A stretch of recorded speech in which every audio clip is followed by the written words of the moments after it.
In this week's Torah reading, Parashat Vayetzei, Jacob was involved in an act of deception. In last week's Torah reading, he perhaps orchestrated an act of deception. After 7 years of working for his uncle Lavan, he wishes to marry Rachel, Lavan's younger daughter. Lavan tricks Jacob by switching Rachel with Leah, and his explanation, I think, is particularly significant. This is what Lavan says: "It is not done so in our place to put the younger before the older." The Ramban explains, Laban's words were spoken with cunning, says the Ramban. He said to Jacob, "It is not done so in our place, for the people of this place will not let me do so, put the younger before the older. It would be a shameful act in their eyes." In other words, Lavan says, look, I'm not to blame for this act of deception. What can I do? I am, just as you are, at the mercy of social convention. Lavan relinquishes responsibility. He justifies his dishonesty by shifting the blame to others. There's much to be said about Lavan's shifting the buck of responsibility, passing the buck of responsibility, but consider whether there is some relatable element in his explanation. Is there not a part of his justification for which we can find some sympathy? Like Lavan, we often ignore the wiser angels of our conscience because of the influence of our friends and our surrounding culture, because of social convention. Maybe that's why when Jacob hears Lavan's explanation, he doesn't even respond, as if he gives up, saying perhaps, "You're right, can't fight the system." The priorities and conventions of the society in which we live, they shape us. And sometimes we do just go with the flow. "Warm yourself before the fire of the wise," taught Rabbi Eliezer in Pirkei Avot. The people who surround you, for good or for bad, will influence you, will shape your character in profound ways. It is for this reason that we should all be a bit worried, maybe more than a bit, by the speed at which our contemporary culture is moving away from the Judeo-Christian values which once served as its foundation. One of the ways that it is departing from those values is in the sphere of bioethics, the way we understand the value of human life, particularly when that life is imperfect, when there is suffering, physical or emotional, and that life cannot contribute, and in some cases may even detract from the welfare of the broader community. Today I would like to address medical assistance in dying from the Jewish perspective. Before I address the topic, a few caveats. Firstly, I should apologize, since on Shabbat you're not supposed to be occupied with sad and depressing things. It's a day of joy. So know that I present my remarks as reflections and teachings on a complex topic, not to depress anybody.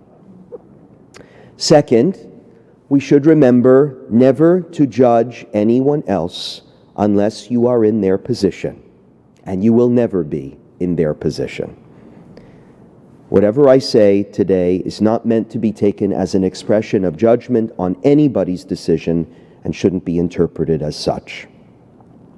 And third, my remarks are presented only as a general review, not as what is called psak halacha, case law. Every individual circumstance, every case is different. If someone is, God forbid, facing this decision or contemplating it, you speak to a rabbi that you trust. Surely we are aware that the idea of medical assistance in dying is no longer a theoretical discussion in our country. Canada's medical assistance in dying laws have been on the books since 2016.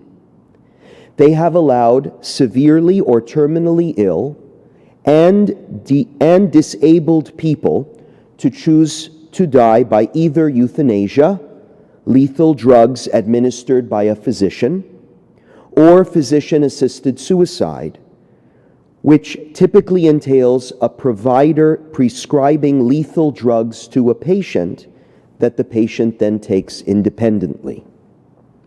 Currently, to be eligible, Canadian adults must have an irreversible and advanced illness or disability causing, quote, unbearable physical or mental suffering.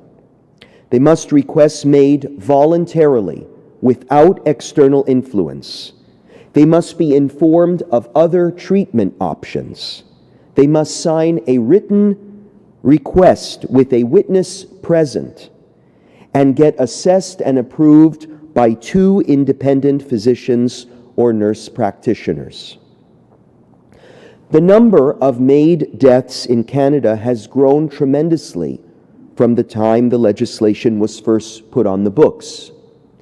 In 2016, just over 1,000 deaths by MAID were recorded, but in 2021, that number has grew to 31,644. More than 10,000 people died by MAID in 2021 alone. It accounted for 3.3% of all deaths in Canada. Canada's MAID laws are already among the most lax in the world. But the reason this topic has once again resurfaced in discourse is because they are about to become even more lax with the introduction of new measures and criteria for eligibility. Starting in March, Canada will allow people suffering solely from mental illness to qualify for MAID, even when there is no underlying physical illness. In a short sermon like this, it would be impossible for me to address all the particularities of the Jewish approach towards a suffering person taking their own life. But there are some basic normative ideas that are considered halakha when it comes to this subject. First, Judaism recognizes that those who take their own lives today, even when there is no diagnosis of any sort, are not intending by their actions to rebel against God or the Torah. They are suffering in one way or another and see suicide as their only option. We do not deny suicide victims a proper Jewish burial, nor do we bury them in an undignified part of the cemetery. They are entitled to sympathy and respect. Ve'ahavta l'reacha kamocha. Second, Judaism does not believe in unnecessarily prolonging suffering by delaying someone's natural death. It is true that there are debates about whether or not you can deny food or water or medication to a dying patient, but unusual or extreme medical interventions that will result in suffering, treatments like radiation or chemotherapy, are always the decision of the patient or their designate. If the patient chooses not to go for these treatments and for nature to take its course, we are to respect the patient's decision. The Ran, a great halachist, is even noted saying that if a loved one is suffering, you can even pray for their speedy death. But third, no matter which way you look at it, Judaism does not permit hastening someone's death through an active intervention. More than that, we are commanded to interfere if someone's life is in danger, and saving it would require violating Shabbat. Removing an impediment to death or choosing not to undergo a treatment is not the same as actively arranging it by administering a lethal injection. The latter is prohibited, even according to the most liberal interpretations of halakha. The philosophy at the root of the Maid legislation is bodily autonomy. And you don't have to know much about Judaism to know that we are not a religion that believes in bodily autonomy. The Torah states that the human body was created in God's image, B'Tselem Elokim, and is the property of the Creator. Man is given custodial rights to his body and has no more right to harm or destroy her body than a superintendent has to ransack the building that she is hired to maintain. The idea of respecting the body is so powerful that it continues to be applicable after death. Thus, the Torah requires immediate burial for everyone, even for criminals. Without a valid reason, no invasion of the body is permitted, and so we forbid embalming and autopsies too. While Judaism rejects the idea of bodily autonomy, some parts of Canadian society have in some ways come to idolize it. Ours is an era of personal autonomy, self-ownership, and self-determination of human beings over their own bodies. Violation of the bodily integrity of another is regarded as an unethical infringement, intrusive, and possibly criminal. My right to do with my body as I please is a right that many of us take for granted. Thus, as a rabbi, I have from time to time, and increasingly now, been confronted with situations when someone no longer sees their body, their life, as having any value. And there is no question that the most difficult of these situations occurs when the person has been given a terminal diagnosis, and they know that their final weeks or months or days will be filled with physical and emotional pain and indignity. Having witnessed these situations up close, even in my own family, I cannot help but sympathize with those who choose to have some control and ownership over their departure from this world. With those who want to know that when they die, they will be at home, surrounded by their loved ones, and not alone in some forgotten corridor of the hospital. While halakha does not permit a person to take their own life, There is a Talmudic category called Anus Rachmana Patre. This category employs compassion for the sinner, whom the merciful one exempts from punishment because they are coerced into their sin by external factors. With today's medical knowledge and our appreciation for a fellow human being's desire for dignity in their final days, I cannot help but appeal to this category, recognizing that sometimes laws are not violated with rebellious intent, but by the external coercive forces of life's challenging predicaments. Therefore, in my opinion, a person who chooses to die with medical assistance is also entitled to a proper and dignified Jewish funeral and a proper and dignified burial like everybody else. Yet even as I appreciate the painful and difficult circumstances that lead those with terminal diagnoses to choose medical assistance in dying, I also appreciate the reluctance of our tradition to engage in this discussion much at all. And that's because it necessarily requires us to measure the value of someone's life, to judge whether or not it is worthwhile.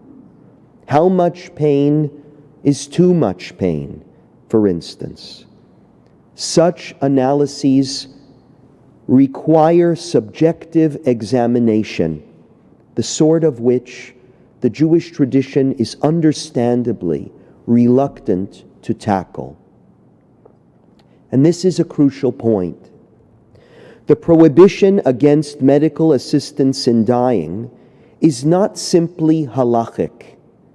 It is supported by underlying concerns about how we value life in the broader society.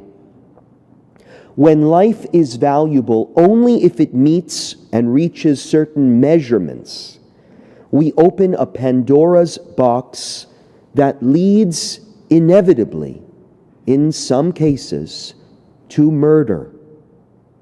If we deem physician-assisted suicide a perfectly moral way to end your life, I worry that allowances based on compassion can quickly morph into requirements based on strained resources in the healthcare sector or excessive demand. It is thus not so much the limited circumstances of the current program which I personally find objectionable, but the ensuing consequences to broader society. And my fears have been realized in Canada with this new expanded legislation. Those with mental illness complained that their irremediable illness was not treated with the same gravity and seriousness as other irremediable illnesses. And now they are eligible for MAID, as I said, even if their mental illness is the sole determining medical factor. This new expanded law diminishes the lives of people with mental disabilities and can pressure people to kill themselves. This is what the United Nations officials from the United Nations wrote in a letter to Canadian leaders last year, warning that the country's expanding MAID laws could violate the UN's Human Rights Declaration. I quote, "Persons with disabilities may decide to end their lives because of broader societal factors such as loneliness, social isolation, and lack of access to quality social services. A social assumption might follow, or be subtly reinforced that it is better to be dead than live with a disability. Even when protocol is strictly followed, and you see that there are many, many protocols, it is not always clear that a medical condition is at the root of someone's desire to die. People who live with debilitating mental illnesses in our country often are living very difficult lives, surviving on less than adequate disability payments, struggling to find affordable housing, and subjected to indignity on a regular basis. Our hospital system is difficult enough for people who have physical, identifiable illnesses. It is 10 times worse for those who are struggling with mental illness. Ask anybody who's tried to access the system. Dying with dignity cannot be a default for our societal failure to provide living with dignity. But that is exactly where we are headed. And so our hope as a Jewish community must be to warm ourselves in the fire of our wisdom. We cannot allow a new societal approach on the value of life to impact and change an idea that is at the core of Jewish tradition. Lavan is the one who takes refuge in the values of the system, but Judaism insists that we take full responsibility for our actions, that we act according to what the Torah says is right.